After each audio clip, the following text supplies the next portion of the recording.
And in this world where knowledge of materials, metals, and how they're worked became increasingly important, one practice flourished. It's the practice that was inextricably linked with magic.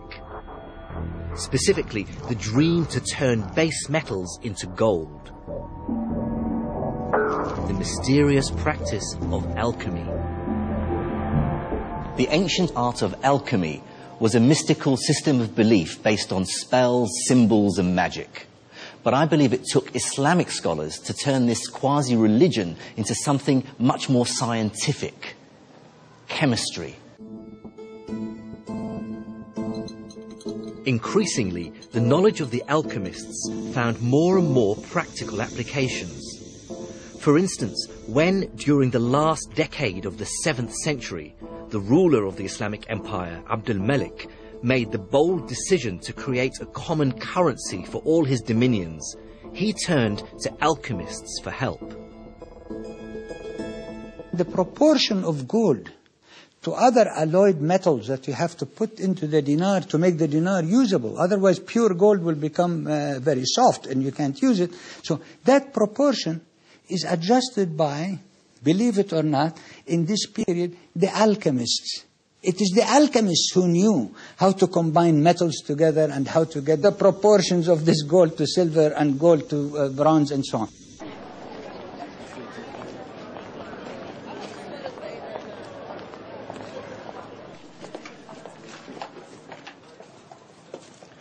Assalamu alaikum. I hunted down tangible evidence of the skill of medieval Islamic alchemists in the old markets in the Syrian capital, Damascus. This is an Islamic dinar. The date of this is 128 after Hijri. So the middle of the 8th century, almost 740s. Yeah, in the middle of the... This 1300-year-old coin, made of an alloy of different metals, isn't just durable. It's also malleable enough to be inscribed with intricate Arabic writing. No God instead of Allah.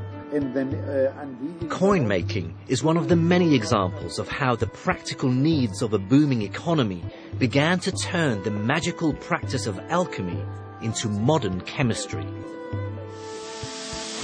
What's striking about chemistry in the medieval Islamic world is the sheer quantity of manuscripts that deal with the subject. There are literally thousands that survive, dealing with subjects as varied as metallurgy, glass making, tile making, dyeing, perfumery, weaponry. There's even a description on how to distill alcohol. All this activity clearly points to a bustling economy, with consumers, soldiers, engineers, architects, all demanding innovation and all demanding new technology. A great example of applied chemistry in the medieval Islamic world was the manufacture of soap. This stuff, solid soap that you can really clean yourself with, was virtually unknown in Northern Europe until the 13th century, when it started being imported from Islamic Spain and North Africa. By that time, the manufacture of soap in the Islamic world had become virtually industrialized. The town of Fez boasted some 27 different soap makers. And cities like Nablus, Damascus, and of course Aleppo became world-renowned for the quality of their soaps.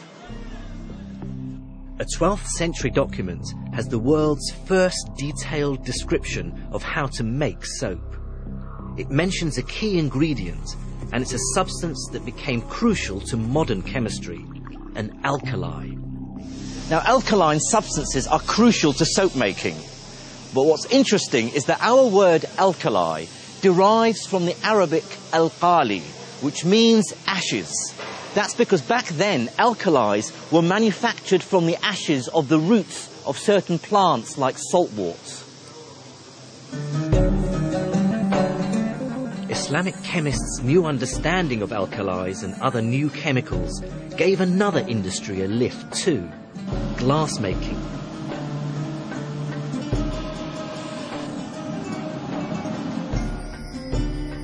The Islamic chemists discovered that they could change the color of glass using newly discovered chemicals like manganese salts. and they built industrial furnaces, some several stories high, to manufacture glass in huge quantities. The legacy of their skills can still be seen in beautiful stained glass windows. Islamic chemists also developed many other colours, pigments and dyes, using their new alkalis and metals like lead and tin. These helped architects to decorate mosques, like this one in the Iranian city of Isfahan, in a glorious range of colours and designs.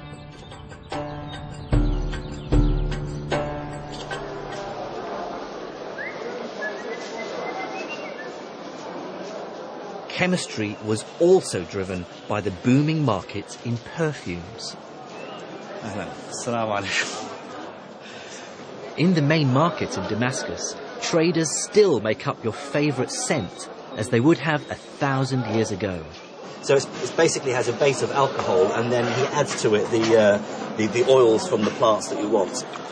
Jasmine and rose water and mint, but these days they'll use. Very nice. Yeah, I think I'll buy some of that.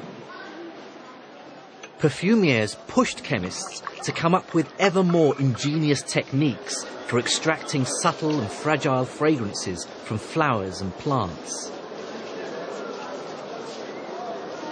They responded by refining and really establishing a technique that all chemists would instantly recognize today: distillation. Many of the techniques originate with Islamic scholars or even earlier. Dr. Andrea Sella, a chemist from the University College London, shows me how distillation was used. Distillations would have been done in devices sort of related to these. This is what's now called a retort, and we don't really use them anymore. But retort comes from the word to bend. In other words, a flask which has been bent over, and that's crucial. Well, many of the techniques. The shape means that a gas produced in the flask is forced to condense in the spout, and it's the main way of extracting scents from flowers and plants. Now, the idea here is that you heat at this end and you collect at the other. And so we should actually take a look and see if we can do a quick distillation with rose petals. First, we need to just put in a little bit of water. The water and steam will essentially control the temperature. What we don't want is for this to get too hot. The trick with this kind of distillation is to use heat to release the scent molecules, but at the same time making sure that these delicate substances aren't destroyed in the process. You actually use the steam to control the temperature, and the steam will carry those smells over. You can see the liquid coming up, condensing in the long tube. And there is already liquid coming over. Through, yeah. And that should be carrying with it some of the sort of rose water smell. Yes, you can really smell it. This picture shows a 14th century perfume distillery. Middle Eastern perfumes were known to have been sold as far away as India and China. The Islamic chemists also played a pivotal role in another more gruesome industry: weaponry.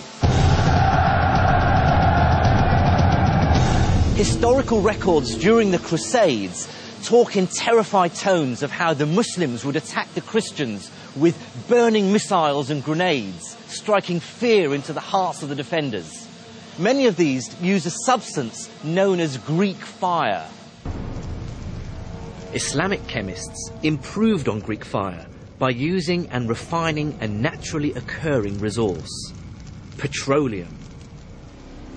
They developed the idea of distilling petroleum, or naft, to create a lighter, extremely flammable oil, which they mixed with other volatile chemicals to make them burn furiously.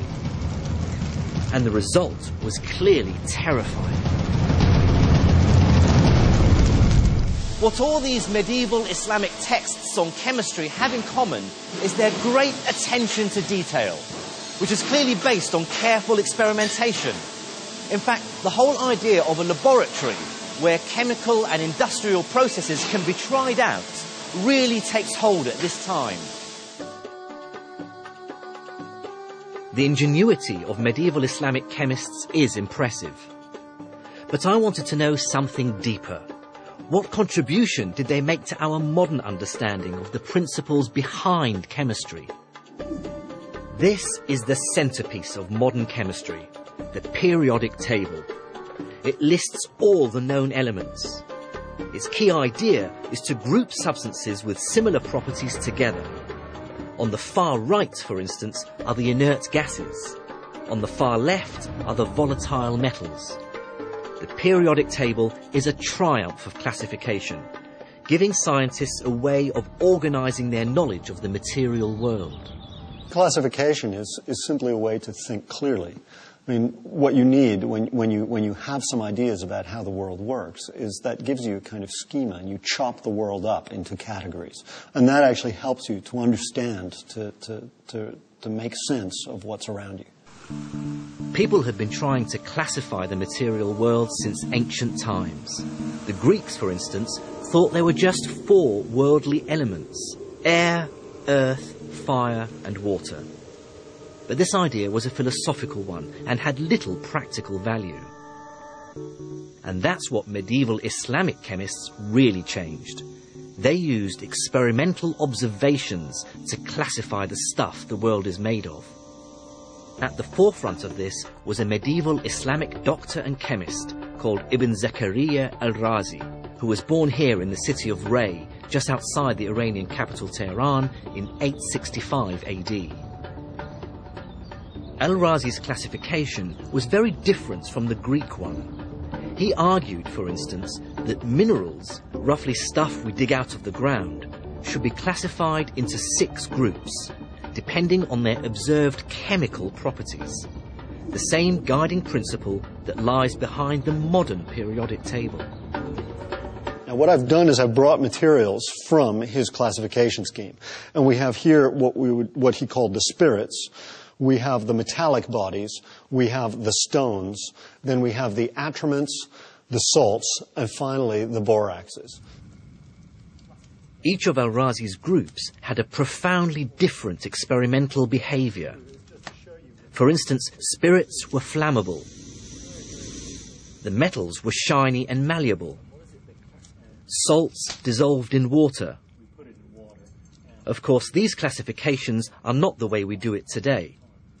But the point is that for the first time, al-Razi was grouping substances on the basis of experimental observations, not philosophical musings. We've come over 1,000 years since the work of al-Razi. What sort of debt does modern chemistry owe to him for his classification? Well, I think with Razi we start to see the first classification which really leads on to further experiments, the first schema which allows people to start doing rational work. And so really he lies at the start of almost formal chemistry, which ultimately leads to our periodic table.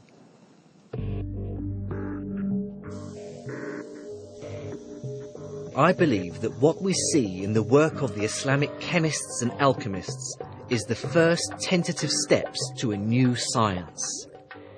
Yes, by our standards, it contained a lot of magic and mumbo-jumbo, but it placed an emphasis on experimentation that was truly revolutionary. But bigger and better was to come, because Islamic mathematics and the experimental techniques of Jabir ibn Hayyan and al-Razi were about to be welded together in a completely innovative way that would revolutionize their work and create the modern scientific age. Until the 9th or 10th centuries, ideas about science and how the natural world worked were dominated by the Greek philosopher Aristotle, and they were very different from ours today.